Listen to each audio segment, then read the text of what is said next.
saying. So it's possible, and the Holy Spirit can lead you. I want you to know that in that wilderness that you are today, in that difficult situation, whatever it is, in work, at home, with people, your relationships, your finances, different things, any difficult circumstances, remember that it's a test.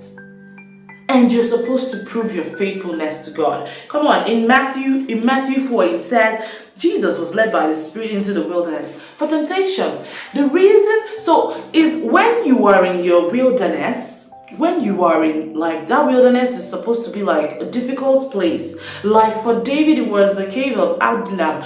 Come on, somebody that was anointed to become a king, and he was jumping from one place, running away from King Saul, and finally landed in the cave of Adullam, and for Joseph, a guy who saw a dream, was promised a wonderful future. Did you see? The Bible said that Joseph stayed in the prison, he suffered until iron passed his soul. Come on, somebody.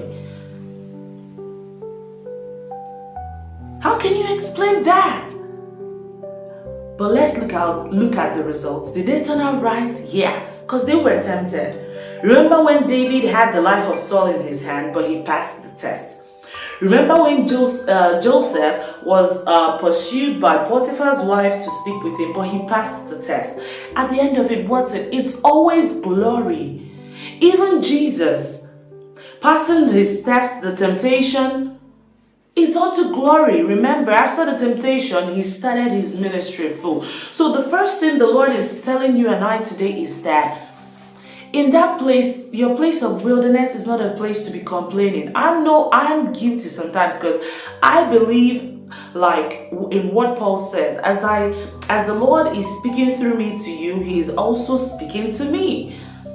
Sometimes I'm guilty of complaints, but that's not a place. Your place of wilderness is not a place of complaints. It's a place to remember that I need to give God thanks.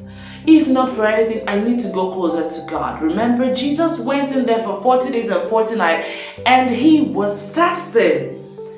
He was fasting and praying.